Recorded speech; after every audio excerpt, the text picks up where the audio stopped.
The new McCarthyism comes back to Harvard Law School. I say back because Harvard suffered from the old McCarthyism. But now there are attempts to ban anyone who was in any way complicit in the Trump administration's anti-democratic policies. You have no home at Harvard. You will be banned. You will hear why I strongly oppose this new McCarthyism on the Dershow.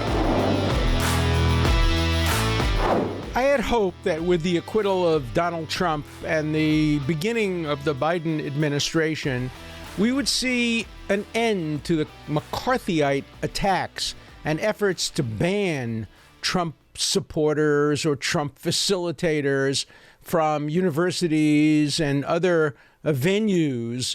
But no, just this morning, I received a petition from student leaders, they claim to be, at Harvard Law School, demanding that Harvard Law School ban anyone who was a kind of backer or architect of the Trump policies. I'll read you from the petition. Harvard Law School faces a choice of whether to welcome the architects and backers of the Trump administration's worst abuses back into polite society. If it does, the school will be complicit in future attacks on our democracy, and even more violent and perhaps more successful. It goes on to say that Harvard Law School must make a clear statement that people who condone and participate in anti-democratic, racist, xenophobic, and immoral practices have no home at Harvard. Well, if you took these criteria and applied them across the board, Harvard would never have a speaker that supported Cuba, China, Belarus, Russia, the Palestinian Authority, Hamas, all of which participate in anti-democratic, racist, xenophobic, and immoral practices. Nobody from Turkey who supports Erdogan would be allowed on the Harvard campus. No, that's not going to happen. Don't worry, folks. It's only going to be applied to architects, supporters, facilitators, enablers of the Trump administration. He says in this petition, or the petition says, that we can expect these figures, the Trump supporters, to work diligently to rehabilitate their reputations and obscure the stain of their complicity in the Trump administration, just as they have before. And Harvard should not become complicit in that. It shouldn't allow these monsters, that's what another petition calls them, monsters, to launder, that's the word used in the petition, to launder their reputations through Harvard.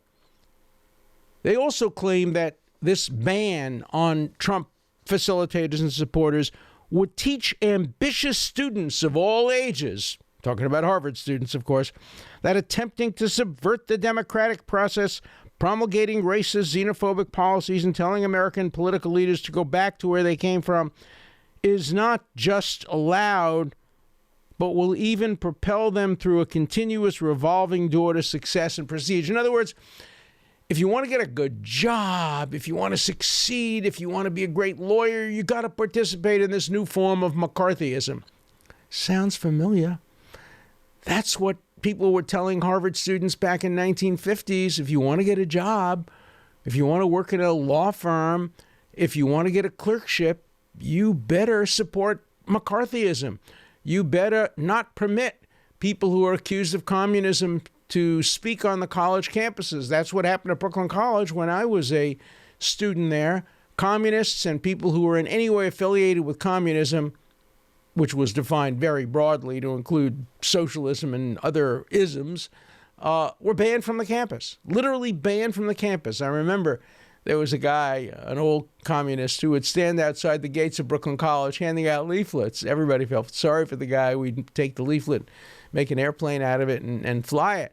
But I don't remember anybody ever reading the leaflet. Communism didn't pose a particular danger to the students at Brooklyn College, most of whom were children of immigrants who loved America and couldn't stand Stalin or communism or Khrushchev or whoever was in power at the time.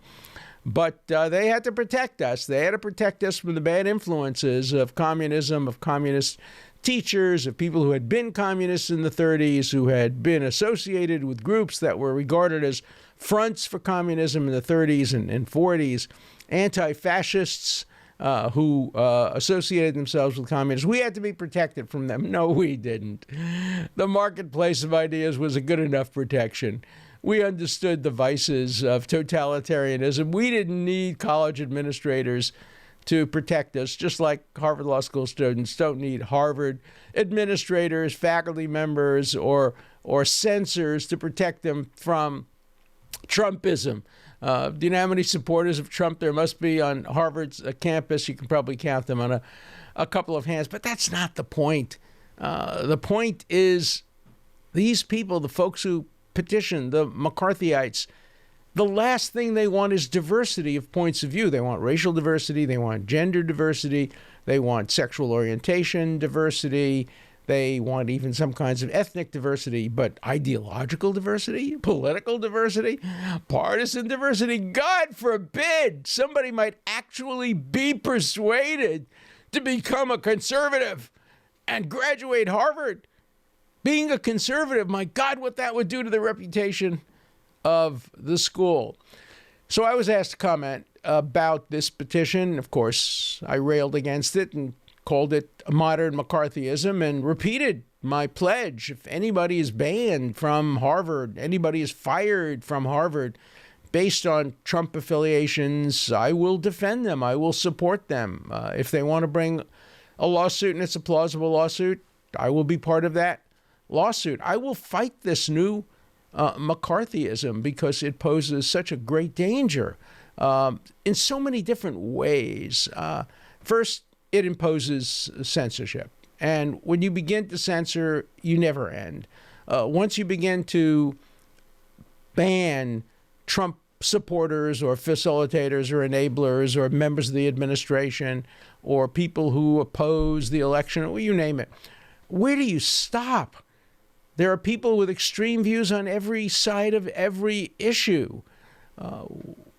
First, universities require what I call ism equity. If you're going to ban one, you got to ban all. And if you're not going to ban one, you can't ban any. You can't pick and choose. Are we going to now ban sexists, anti-Semites? Are we going to ban anti-Semites from college campuses? Wow, that would keep a lot of people off. How about anti-Zionists? Those who single out the nation state of the Jewish people for special opprobrium. That's very racist and xenophobic and anti-democratic, and yet they're welcomed at Harvard with open arms. Pro-Israel speakers, on the other hand, are regarded as coming within bans on racism, xenophobia, etc.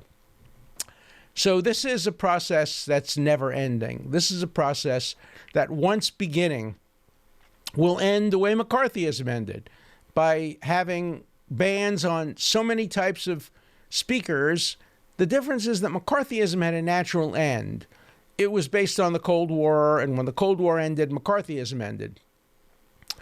These new attitudes of censorship, of we only hear what we want to hear, we only want to hear views that make us happy, we don't want to be unsafe, we don't want to be in the presence of people who make us uncomfortable, those attitudes are persisting.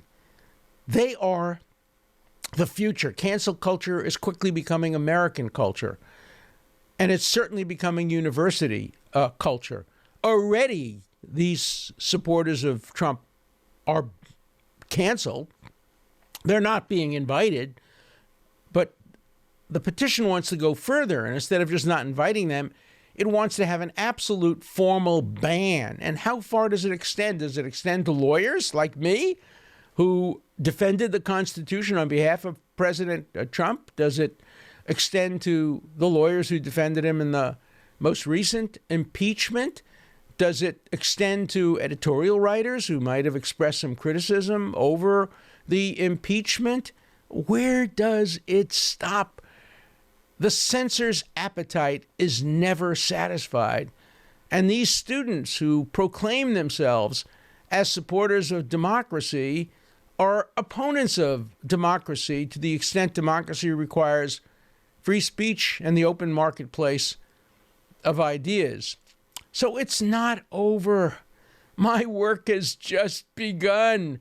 I would have thought maybe I could get a little bit of a vacation from the Trump era and move on to speak about the Biden era. I got some good things and bad things to say. We'll talk about those in the weeks to come, but we're still stuck on Trump.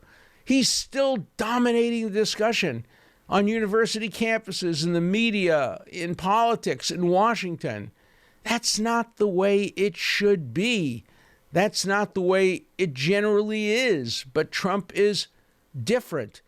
And the Trump McCarthyism, the McCarthyist reaction to Trump, persists and continues. And so I have to persist and continue to fight against it. And I will. And we will have guests on this show talking about how they may have been impacted by this new McCarthyism.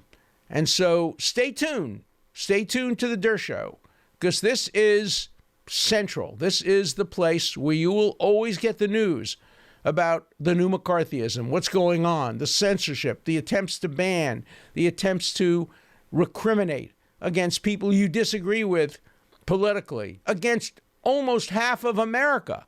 I mean, is that basically what Harvard is saying? Will it apply also to admissions to Harvard College or Harvard Law School? If you were a supporter of Donald Trump's reelection, will you be banned from being a student at Harvard? You know, this would also affect Harvard's finances. It could result in federal funding being cut off. Universities are not allowed to be partisan or political. It would also result in funding being cut off from private donors. I know a lot of private donors who did not support Trump, but who would not support the kind of McCarthyism that these students want to see. And so we have to fight it tooth and nail. We have to oppose it. We have to make sure that good and decent people who themselves oppose Trump don't fall into the trap of accepting McCarthyism. Harvard Law School does not have a perfect history on McCarthyism. Back in the 1950s, the Harvard Law Review, which accepted students solely on the basis of grades, disqualified a student editor who had the grades because he was accused of some kind of communist affiliation or complicity. And that was upheld by the law school and the university. Today, McCarthyism is turning not against the left, but against the right. But once established as a principle, it will be used against people of every view, as long as those views are not the politically acceptable ones at the university at the time that these bans are put into effect. So it affects you no matter whether you're pro-Trump or anti-Trump or neutral. It affects everybody because censorship affects everybody. Free speech for me, but not for thee, is the road to free speech for no one. So let's take your calls now. Let's make more calls tomorrow, please. Today, when you hear this broadcast, I want to hear your views. Any of you who went to Harvard Law School, who went to Harvard College, who went to other universities that are imposing bans, those of you who didn't go to colleges but are affected by the way in which colleges educate our future leaders. So I want to hear from you on the Dershow.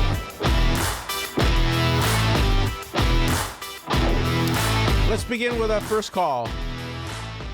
Mr. Dershowitz, thank you for taking my call. This is Carol from Oregon.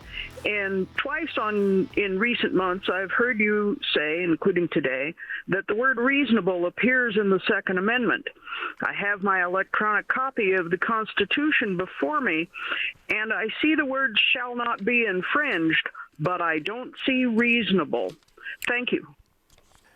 That's a good point. I was really talking about regulated, well-regulated. I think that connotes reasonable, but you're right. The word reasonable doesn't appear. It does appear in some of the decisions about it, but it says a well-regulated militia being necessary to the security of a free state, the right of the people to keep and bear arms shall not be infringed. But I use the word well-regulated to connote reasonable restrictions on the ownership of guns. But that's a matter of interpretation. So you make a good point, and thanks for the correction.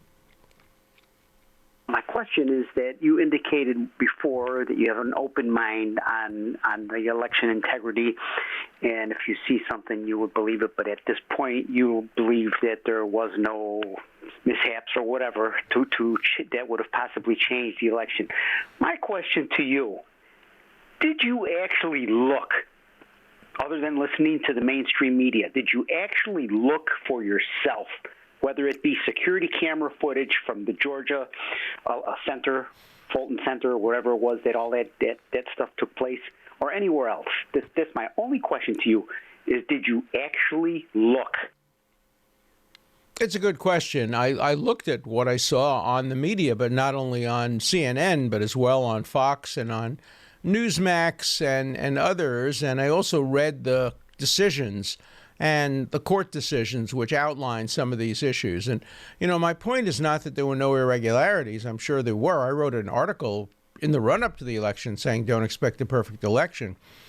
I just don't see the numbers. I don't see the evidence that there are enough disputed votes, say in Pennsylvania or in Michigan, to have affected the outcome of the elections in those states and to give the electors to Trump instead of to Biden. But I maintain an open mind. I agree with you. I think there should have been more transparency, and I think it would have been a good idea for the courts to have conducted some evidentiary hearings. And that may still happen because there are still some lawsuits pending, although some of them will be dismissed as moot. But I still keep an open mind.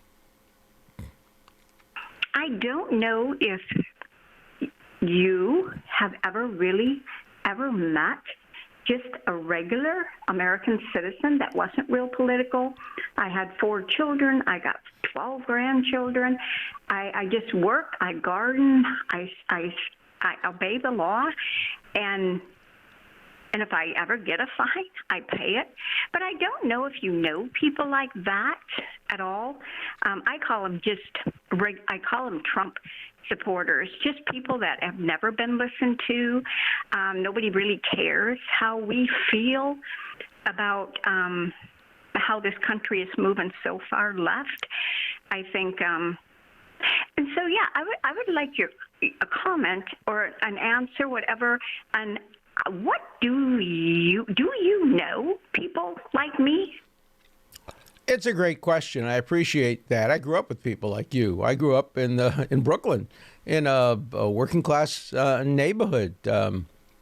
Politics was not particularly a focus of our lives. My father went to work every day at 7 in the morning, didn't come home until 8 or so at night. He worked 6 days a week, never made a lot of money. My family saved up and paid $6,000 for a 3-family house in Brooklyn, where my cousin who came out of the war lived downstairs with his new bride in the basement, and my uncle and his wife and 2 children lived upstairs, and me and my mother and father, my brother, lived on the first floor. Our friends were the most regular people you could imagine. Yes, they were all Democrats. Because in my day, people in my neighborhood, Jews, Italians, Irish, Norwegian, mostly immigrant families, we supported Franklin Delano Roosevelt. He was our savior. He brought us the New Deal. There were occasional Republicans. And then, of course, in my years as a lawyer, I've met a lot of ordinary people because I do half of my cases pro bono. And the pro bono cases tend to be ordinary folks. No, they're not ordinary in the sense that they're in trouble. These are not people who necessarily pay their fines and obey the law. But in all other respects, they're normal folks. I saw a film a couple of years ago. It was actually back in about 2016. It was done by a liberal filmmaker who went to interview Trump supporters, people who he saw supporting Trump in what he was convinced would be a losing cause. And he was going to make a film about why people supported Trump, even though he was going to lose the election. Of course, he won the election, but the film came out, and it was shown on Martha's Vineyard, where there are no Trump supporters to speak of, certainly not in Chilmark, where I live. And people were shocked because it presented Trump supporters, ordinary folks, hardworking people, as decent, nice people you'd love to have a drink with. Many of them didn't drink, but a cup of tea with. And it really was eye-opening. It wasn't eye-opening to me because I know that.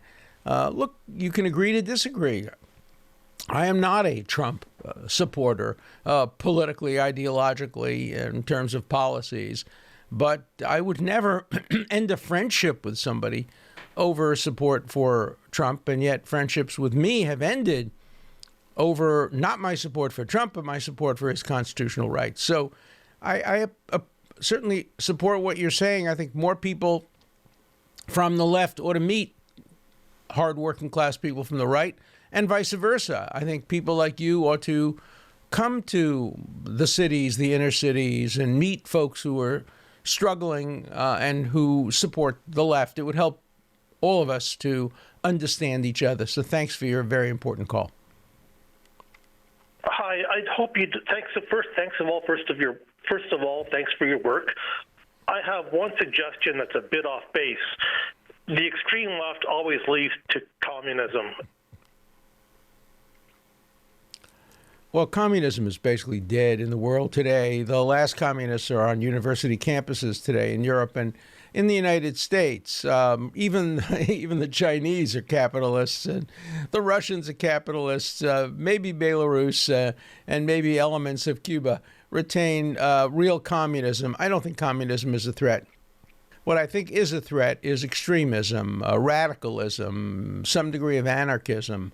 But I don't think formal communism. It doesn't have a real support system like it used to when the Soviet Union was exporting communism. So I'm not sure that I agree with you that the left always leads to communism. Liberals are very anti-communist. When I grew up, the liberals were the ones who hated the communists, and the communists hated the liberals. That was true even during the Russian Revolution. The Bolsheviks, who were the real communists, hated the Mensheviks and the others who were more liberal reformers. So I don't agree that the left necessarily leads to communism. The left has its problems. The right has its problems. We don't have any pure system of party affiliation, which is not without its problems, and that's the nature of democracy, the worst system ever devised, except for all the others that have been tried. This is Gary from Canada calling. I disagree with your election burden of proof assertions. I think that the burden of proof should be on those that illegally changed election laws. Until that burden of proof is offered, the outcome of the election will never be accepted. Well, look, I agree with you that if they illegally change the election laws, as they did in Pennsylvania, then the burden of proof is on them. But there are lawful ways of changing election laws, and that is state legislatures under our Constitution can change the election laws. Very few people know this, but under our Constitution, a state legislature could abolish popular voting for president, could say, look, we don't trust the people. We're going to have the state legislature pick our 12 electors or our 14 electors. Never happened, but it's constitutional. It's permissible under the Constitution. Indeed, it may be what the framers had in mind when they decided on the Electoral College. So I agree with you. If there's an unlawful change of electoral laws, such as happened in Pennsylvania when the courts overruled the legislature, the burden of proof is on those who changed the laws. But if they were changed lawfully by the state legislature, there's no burden of proof. That's the way democracy works, and that's the way the 12th Amendment and the Constitution work. It's up to the state legislatures to determine how electors are selected to pick our president. So great calls today. We continue our seminar. I thought we were done with Trump and the Trump administration and could move on, but no. It lingers on through the new McCarthyism. Obviously, people on both sides of the aisle are still consumed with Trump. He had a unique impact on the American psyche. And so inevitably, we're going to have to keep talking about the past election, about the impact of Trumpism on the Republican Party, on the new McCarthyism that's developing from universities. Harvard Law School, I'm embarrassed to say, has a petition. I hope that faculty and students will not sign that petition. But if they do, and if they try to ban any speakers, I'm there on their behalf. You don't have to be a Trump supporter to believe in the Constitution and to believe in freedom of speech and to defend the rights of Trump supporters to say their thing, to have their views heard, and to be part of the conversation. You'll always be part of the conversation on The Dershow. More calls, more subscriptions. Tell your friends. Listen, watch The Dershow. An important part of The Dershow is your voice, your questions, your comments. Please call 24/7. The number is 216-710-0050. Keep your comments short and to the point. Again, the number for you to call 24/7 is 216-710-0050. Hard questions, criticisms, everything's fine. Just keep your questions short, and I'll answer them all on The Dershow.